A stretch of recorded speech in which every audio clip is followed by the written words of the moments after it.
আলা চালের পোলাও রেসিপি খেয়ে বুঝতেই পারবেন না যে এটা আলা চাল দিয়ে বানিয়ে নিয়েছেন। এটা এতটাই টেস্টি হয়। কথা না বেরিয়ে পোলাও রেসিপিটা তৈরি করা যাক। শুরুতেই চুলায় একটা হাঁড়ি বসিয়ে দিয়েছি। আর হাঁড়িতে আমি আধা কাপ পরিমাণ তেল দিয়েছি। সাথে 2টা বড় সাইজের পেঁয়াজ কুচি।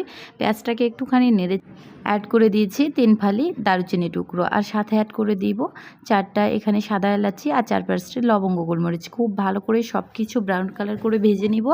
আর এখানে মশলা থেকে যখন সুন্দর একটা ফ্লেভার চলে আসবে ঠিক সে পর্যায়ে আগে থেকে পানি ঝরিয়ে রাখা চালটা অ্যাড করে দিচ্ছি। তো আপনারা কিন্তু অনেকটি চাল রান্নাও করতে পারবেন। তবে সেক্ষেত্রে না 1 কাপ চালের জন্য 2 কাপ পানি দিলেই যত খুশি ততগুলো চালই রান্না করা যায়। এটাই হলো মেজারমেন্ট আর কি। সো যাই হোক, তারপরে এখানে আমি কিছুটা নেড়ে চেড়ে আদা বাটা এবং রসুন বাটা 1 টেবিল চামচ করে দিয়েছি। আমি এখানে 3 কাপ পরিমাণ চাল রান্না করে নিয়েছি। সো যাই হোক, তারপর চালটাকে কিন্তু খুব ভালো করে ভেজে নিতে হবে। পোলাও রান্নার প্রথম টিপস হলো চালটাকে খুব ভালো করে ভেজে নেওয়া। তবে না বেশি পোলাও রান্নার ক্ষেত্রে পানির পরিমাণটা একটু কম লাগে, কারণ সেগুলা কিন্তু ভাপে রান্না করে নেওয়া যায়, কিছুক্ষণ দমে রেখে দিলে ফুটে যায়। আবার দুধ দিলে কিন্তু পানির পরিমাণটা একটু কমিয়ে দিতে হয়। সো যাই হোক, কথা বলতে বলতে খুব ভালো করে নেড়েচেড়ে নিচ্ছি। এই পর্যায়ে লবণ অ্যাড করে দিলাম। একটু লবণ দিলে কিন্তু পোলাওটা খেতে জাস্ট অসাধারণ লাগে। অনেকেই দেখি লবণ ছাড়া পোলাওটা রান্না করে, সেটা কিন্তু তরকারির সাথে খুব বেশি একটা ভালো লাগে না। তো কথা বলতে বলতে কিন্তু খুব ভালো করে ভেজে নিচ্ছি। আর যে পর্যায়ে দেখবেন চালটা একদম মোলায়েম টাইপের হয়ে এসছে, তখন কিন্তু পানিটা অ্যাড করে দিবেন।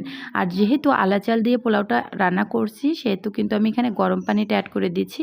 অবশ্যই গরম পানিটা অ্যাড করবেন। সাথে কিছুটা কাঁচামরিচ দিয়ে দিচ্ছি সুন্দর একটা ফ্লেভারের জন্য। আপনারা চাইলে পোলাওটাকে আরও সুন্দর করার জন্য এখানে বাদাম, কিশমিশ, তারপর দুধ দিতে পারেন। লাস্ট পর্যায়ে একটু ঘি অ্যাড করতে পারেন। সো আমি কিন্তু এরকম করেই রান্নাটা করে নিলাম। প্রথম পর্যায়ে একটু ঢেকে দিবেন না, যখন চালটা অর্ধেক ফুটে উঠবে ঠিক সে পর্যায়ে ঢেকে দেবেন। তো এইভাবে পোলাও রেসিপিটা একবার বানিয়ে দেখবেন। এই পোলাওয়ের মাঝে যদি একটু পোলাও পাতা অ্যাড করেন, তাহলে কিন্তু বুঝতেই পারবেন না যে এটা আলা চালের পোলাও। দেখেন কতটা সুন্দর ঝরঝরে এবং পারফেক্ট হয়েছে। রেসিপি ভালো লাগলে প্লিজ একটা হলেও লাইক, কমেন্ট এবং শেয়ার করে দিবেন। আর ফেসবুক, ইউটিউব যেখান থেকে দেখেন না কেন আমার পরিবারে যুক্ত হয়ে যাবেন। তো এভাবে না একবার হলেও ট্রাই করে দেখবেন। যাদের বাচ্চারা পোলাওটা বেশি পছন্দ করে, দেখা যায় কি সপ্তাহে 2বার কিন্তু করে দেওয়া লাগে।